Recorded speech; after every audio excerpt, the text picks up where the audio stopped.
So revenue leadership in 2026 is a contact sport. The funnel isn't linear, the signals are noisy, budgets are getting audited in real time, and AI is raising the bar on speed and precision across sales, marketing, and customer success.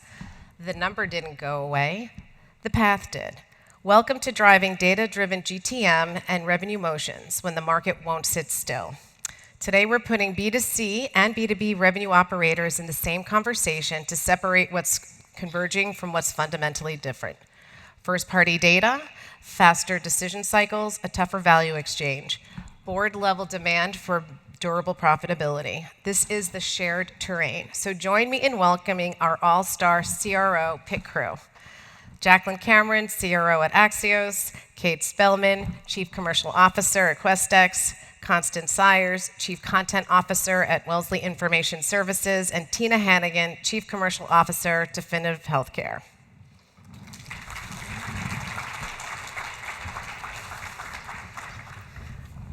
So what we'll do first is if we just start with a quick introduction. We'll start with Kate. Just tell the audience who you are and what you're doing today. Great. Thanks, Heather. Thrilled to be here, and thank you for starting with this women's breakfast, and seeing a lot of men here is a wonderful thing. I'm Kate Spellman. I'm the Chief Commercial Officer at QuestX, and we are primarily an event company. However, we have developed digital touch points throughout the year for true community. And we've done that for 3 reasons. 1, we connect buyers and sellers. We're in B2B. They buy every day, not once a year. 2, first-party data is really important to us. It gets us much deeper there. And 3, we can monetize that. So we have a playbook that we can put over any vertical. We are currently doing that with the new acquisitions that we have. And we are in a number of verticals today. Today, we're in healthcare, hospitality, wellness, living, and entertainment technology. Hi, everybody. My name is Jacqueline Cameron. I'm the Chief Revenue Officer of Axios. Axios, for those of you who are not familiar, we are a nonpartisan news and information company based out of Washington, D.C. This is my second time working with the co-founders. I was with them for the first 6 years after they founded Politico back in 2008. As Chief Revenue Officer, it's my job to essentially build the strategy and framework as well as the team that drives that growth. Terrific. I'm Tina Hannagan. I'm very excited to be here. I am the Chief Commercial Officer at Definitive Healthcare based out of Boston, Massachusetts. Our company really focuses on taking offline and online data and monetizing that.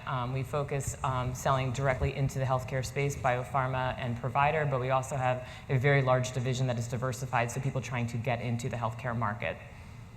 I'm Constance Sayers. I am the Chief Content Officer for Wellesley Global. It is a revenue job. I work closely with my content partners in research and in our content shop, our editors, to basically monetize that content. We are a global company that is primarily an events and a community focused on the ERP community, so companies like Oracle, SAS, anyone who's operating an ERP system. And so it's a global business. Terrific. All right, so the first thing, when we got on our call to talk through what we were going to talk about today, I just found the changes that are happening in the revenue organization to be, to me, very exciting, probably scary to others. But in 1 minute, and we'll start with Kate and go through the pit crew here, what's the biggest change in how you run revenue versus 2 years ago? I think 2 changes, and I think we're in an exciting time. I think 2 years ago, all about the funnel, all about activity, and that has changed for 2 reasons. 1, you're looking back in time. That by the time you get that, it's old. And secondly, the AI has just gotten so busy that a lot of that is just noise that you're looking at. So when you're looking at a dashboard, you need to be able to make a decision that day. It needs to be real. So we look at real signals. We're going to be talking a lot about that today. But second, and I think this is really important, we're in the experience economy today. So our sales team needs to be giving the right experience. That's who's going to win. And I'll make it really simple. I know we're all so complex, but AI is a great equalizer. when you're out there buying a refrigerator, they're all the same components. You're buying your experience and you're buying your brand. And today we need to give that experience on our side as well, on the B2B side. Those that give the right experience, obviously the right ROI, that's who's going to win. I'll also just mention 2 quick ones. So if I think about how my role has changed over the last 24 months, the first thing that comes to mind is that our clients' KPI has changed. It's become much more sophisticated and nuanced. And so we've had to become much more sophisticated and nuanced.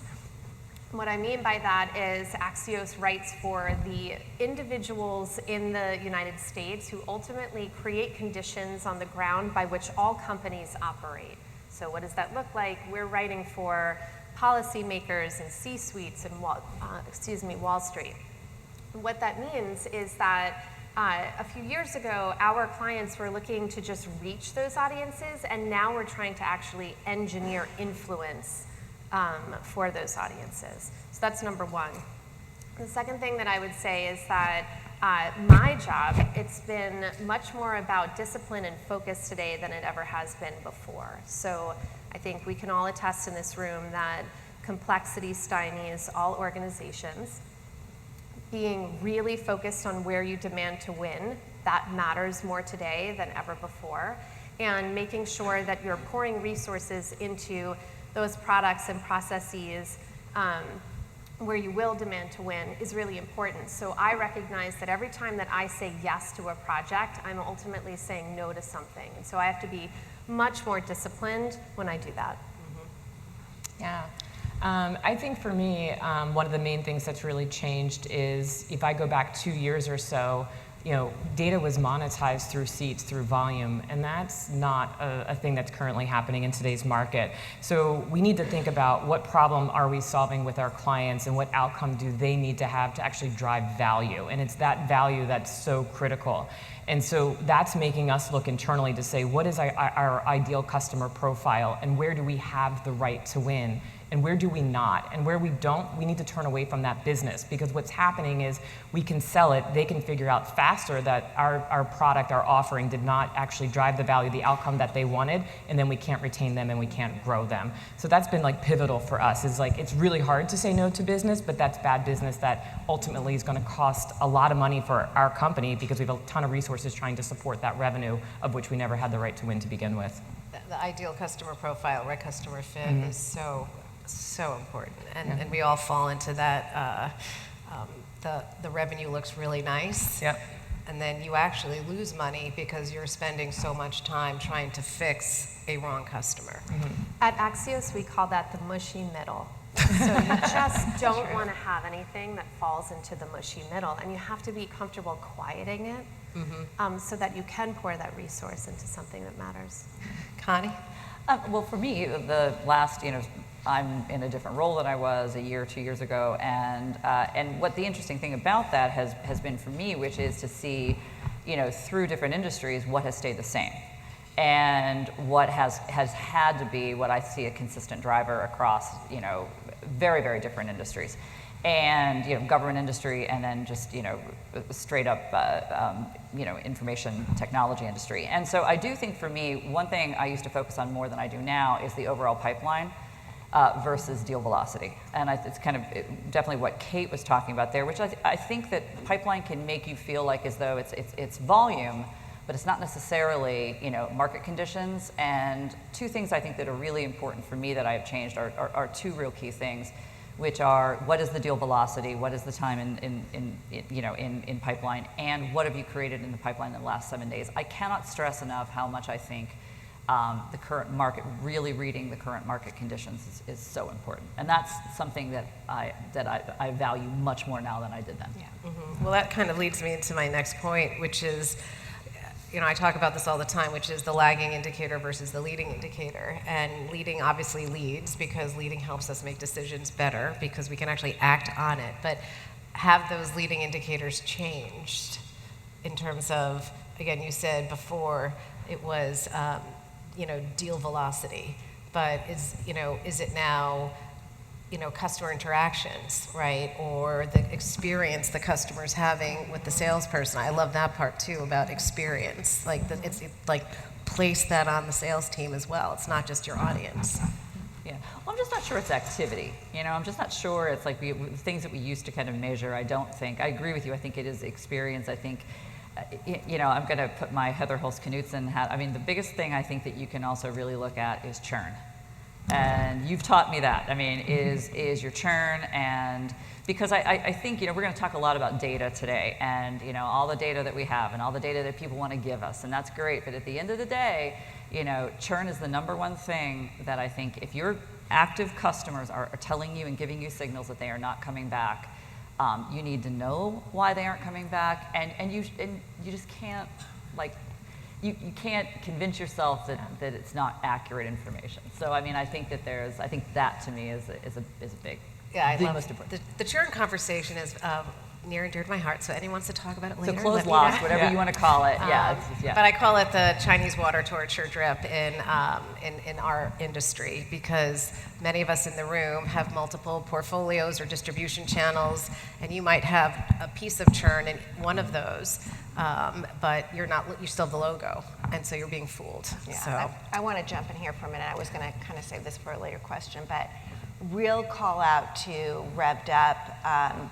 We sent a group of cross-functional team to a Revved Up boot camp. Rhonda was one of the people, very senior people that we sent, and Rhonda is here, and you've probably already seen her on TV as well. But we had someone from marketing performance, Rev Ops, market leader, sales, so really represented across. And the capstone project that they chose through this boot camp was churn. So they came back, they developed a dashboard, and what we saw was we were very good at net new. We were very good at getting deeper into our client base and selling higher there. We weren't as great at keeping that low-level customer.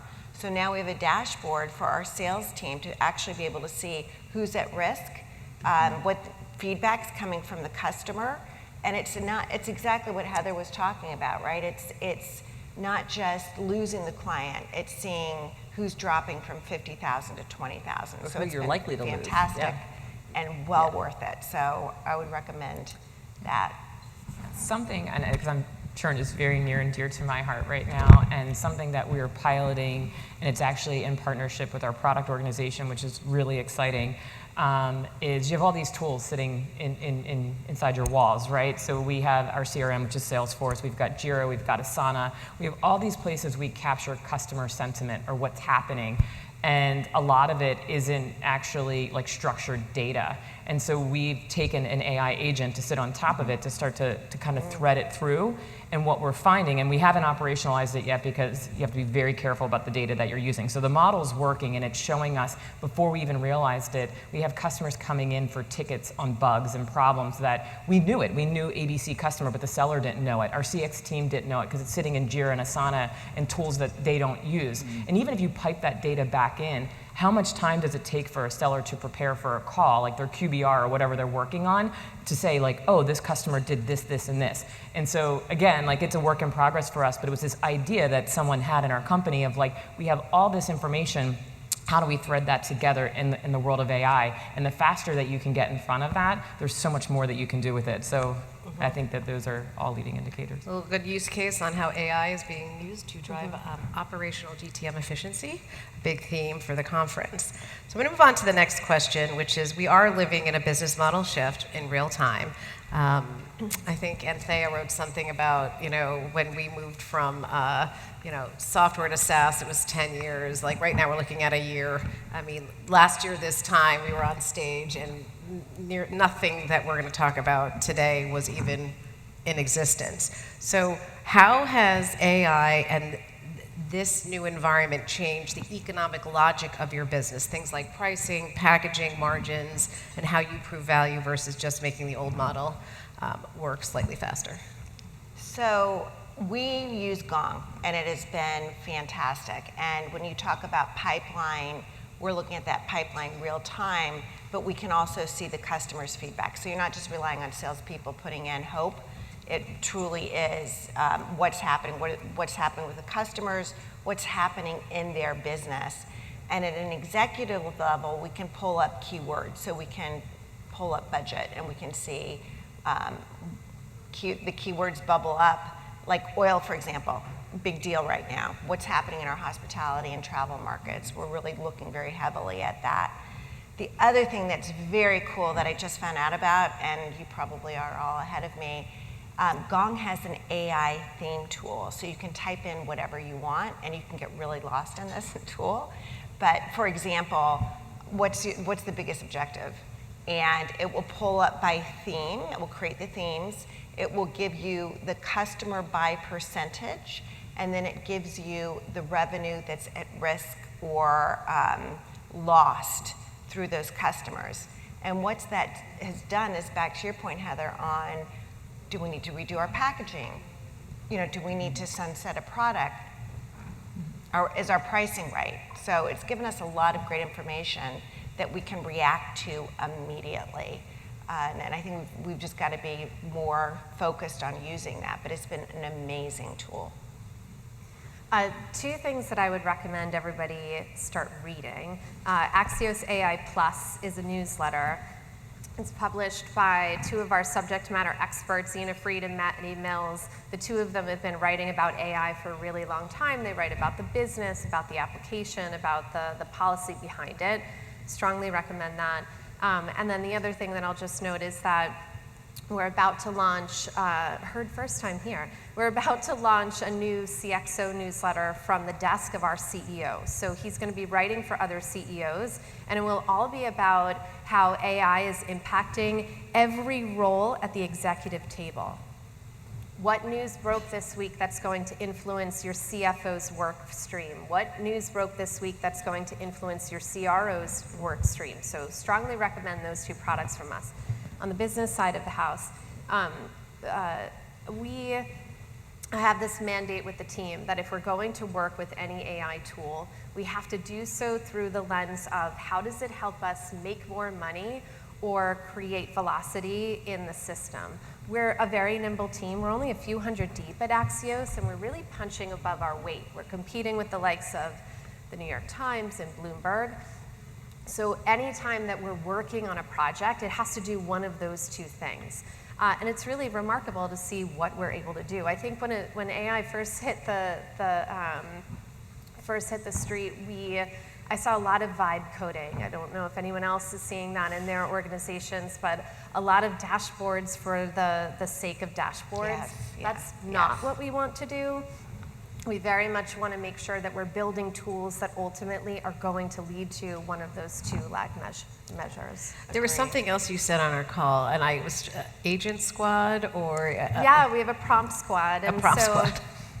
It's a democratization of the process and the data at this point through AI. It's incredible to see executives from across my division putting their hands up, saying that they want to be AI experts. So I created a prompt squad, which essentially is a small tiger team of individuals across different subsets of my division.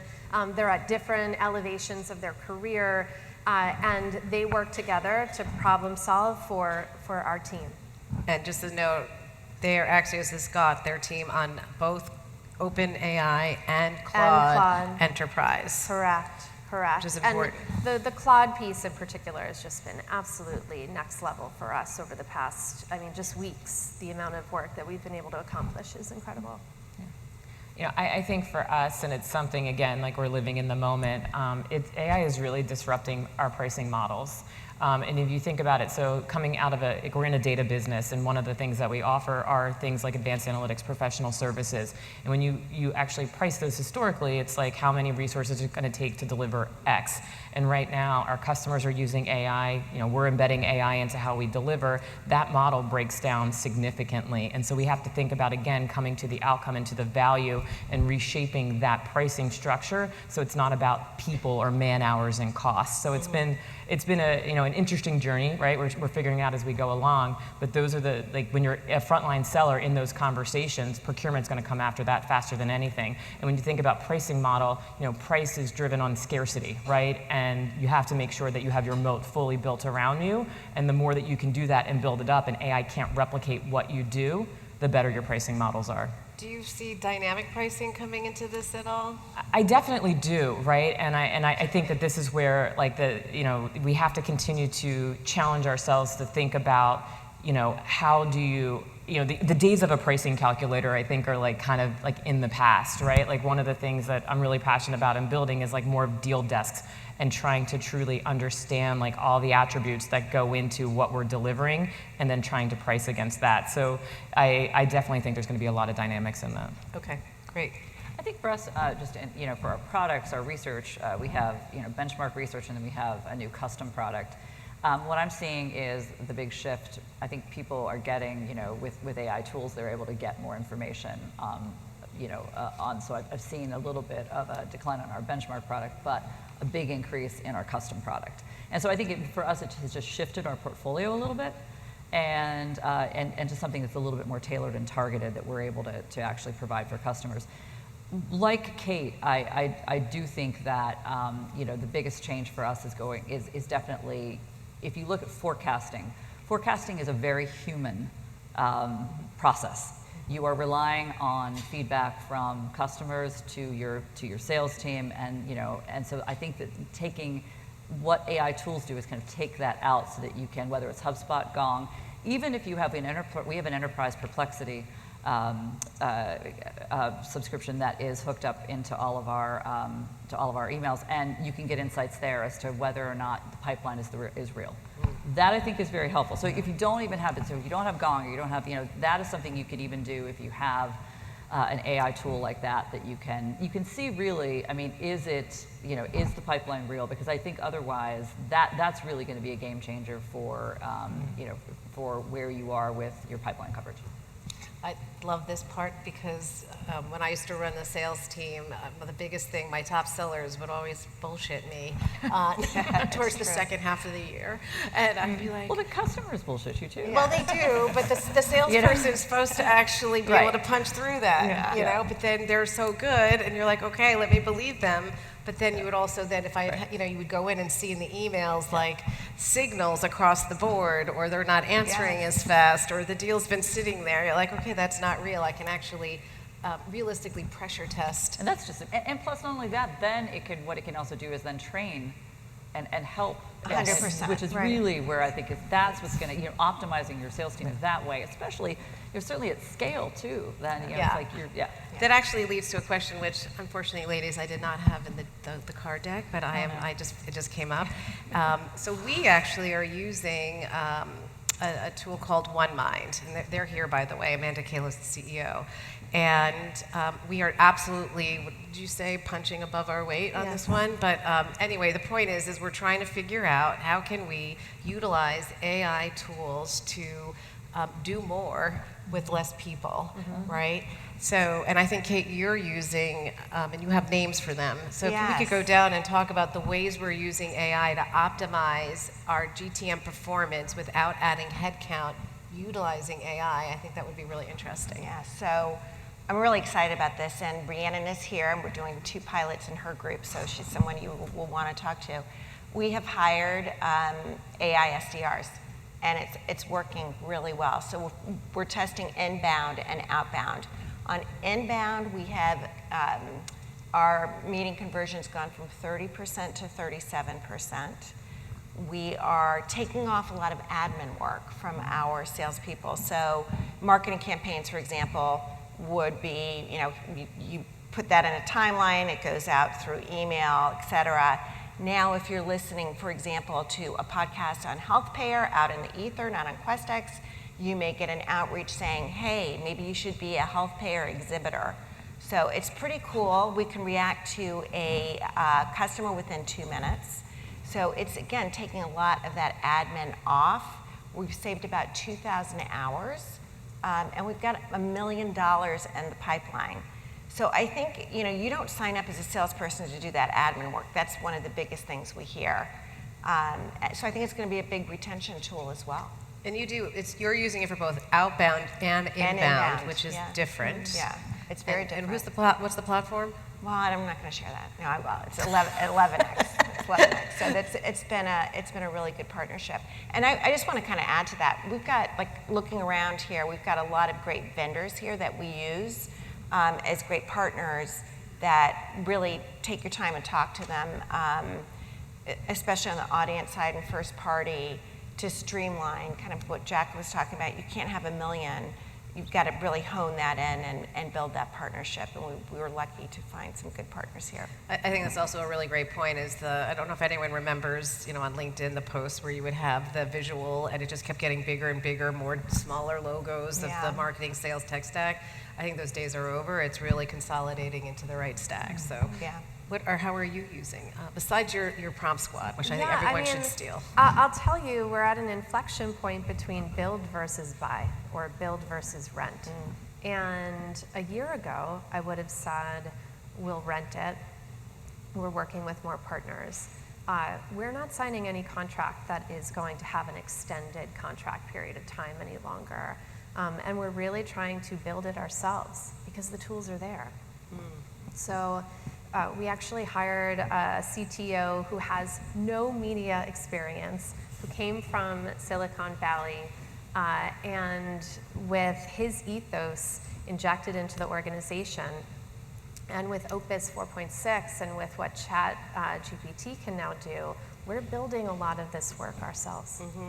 Claude Code, we have a partner here, Tony, I don't know if he's in the audience, from Soli & Company, but we're also doing a ton, or will be doing a ton with Claude Code, and I've been hearing a lot of other people in the room who are doing a lot with Claude Code and Claude Cowork, where they're actually, you can actually build versus buy. That's right. Yeah, actually, I have to agree with Jacqueline. When I started the role that I'm in today, I was like, tell me all the great tools that we have, and it was incredible, the amount of money we were spending and the sheets of vendors that we were using, and all of them had AI capabilities built in. And so we had to make some hard decisions, right? We need investment this year to build out other things, and I had a whole list of vendors that I was spending, several millions of dollars with. And so we have ended some of those relationships, and we're deciding now that we're going to build ourselves, right? So we have Enterprise Copilot, but we also, through a relationship with Databricks, we have some Claude components as well. So the thing I talked about earlier about the product feedback that we were getting, we're building that in Claude right now. When we look at Gong was one of our really strong relationships, but unfortunately we weren't getting enough value out of that relationship, so we're building that now using Copilot, right? And so I think that there's some really good things, and what our CX team is doing is they're actually using it for pre-call planning. And so they've built it out in Copilot, like an agent that helps them pre-call plan. And then from there, we're embedding it into Salesforce, so the post-call notes go right back into it. It will be a game changer. Right now, we're estimating on average, it's like each person saving 2 to 3 hours. So imagine you take that 2 to 3 hours per person, and they don't do the same thing. They have to make more calls, better calls, right? So if they make the same quality of call or even better, we're automatically getting an uplift from that. Right.